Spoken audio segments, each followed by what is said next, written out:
America's Promise Alliance was founded by General Colin Powell and is chaired today by his wife, Alma. Our alliance, with over 300 national partners, is dedicated to ending our nation's dropout crisis. As General Powell says, this is not a crisis, it's a catastrophe.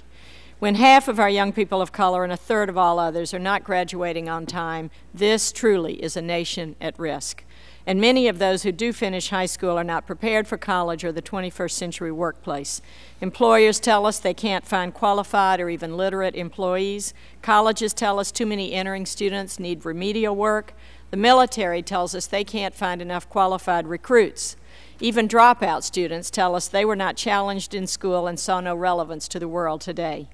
I applaud our President when he says that a long-term, sustainable economic recovery is only possible if we strengthen our education system and invest in our children. For a young person, dropping out is $1 million mistake. For our country, cutting in half the dropout rate would contribute over $45 billion to our economy. Mr. Chairman, the best stimulus package is a diploma. Our children and their education deserve to be our highest priority. They are the only future we have. But there is hope. We do know what to do, and we know where we should focus our resources. We can start by focusing on those 2,000 dropout factory high schools and their communities. There are two influences in a student's life that impacts achievement: what happens inside the classroom and what happens outside. Both must be addressed if we are to raise graduation rates and close the achievement gap. Our report, Cities in Crisis, found there was a 20% difference in graduation rates when you compare urban to suburban districts. We must address these inequities to give meaning to the promise of America for all of our young people. In this great democracy, the opportunity to succeed must not be an accident of birth. It is what happens outside the classroom that often gets overlooked, Mr. Chairman. I believe this is where the real difference can be made. Too many of our young children are going into the classroom without the basic supports in their lives that we all take for granted. Not appreciating the role that these supports play in a child's life is why I believe so many education reform efforts have not achieved the gains we have expected. The Educational Testing Service recently outlined 16 factors that drive student achievement. Over half happen outside the classroom. A child can't learn if he is hungry, has health problems, maybe has no caring adult in his life, doesn't feel safe in his neighborhood, has nowhere to go for the kind of after-school enrichment programs and tutoring that we would arrange for our own children. Inside the classroom, we know we must have more rigor and relevance. We need stronger, internationally benchmarked standards. We have fallen behind almost every country in the developed world.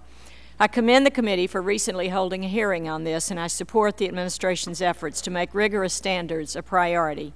Secretary Arne Duncan has ably outlined what he believes is needed for schools, starting with clear standards defining world-class excellence, teacher quality, better data, and effective ways to track students and measure success.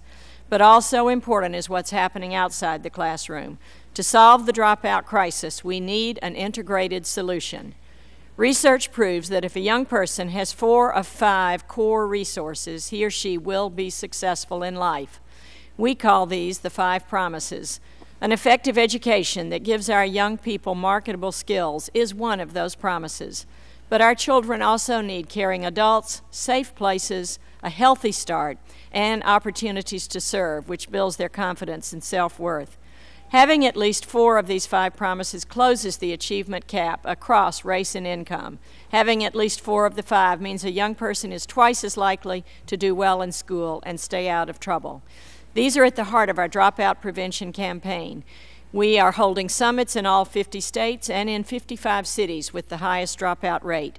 Every summit is producing an action plan. Mr. Chairman, there's a role for Congress as well.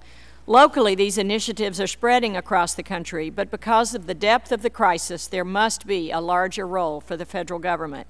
Mr. Chairman, we do not have time for incremental change. Congress and the administration can play an important role in bringing solutions to scale. The Graduation Promise Act is must-pass legislation. Complementing is the Secondary School Innovation Fund, Congressman Loebsack, and the Every Student Counts Act from Congressman Scott. Again, Congressman Loebsack, the We Care Act, and Leader Hoyer, the Full Service Community Schools Act. These are great bills. Additionally, I urge Congress to fund the high school graduation initiative proposed by the President and Secretary Duncan. The administration is requesting a $1 billion increase, and 40% of these school improvement grants will go to the dropout factory schools. In conclusion, we should not tolerate living in a country where 3 out of 10 students do not graduate on time. We should not tolerate living in a country where on-time graduation for minority students is a 50-50 proposition. We have solutions on the ground, legislative proposals that will bring them to scale. Congress can go a long way to solve this problem and fortify our economy. We know what to do, we are ready to help, and this can be done. Our future depends on it.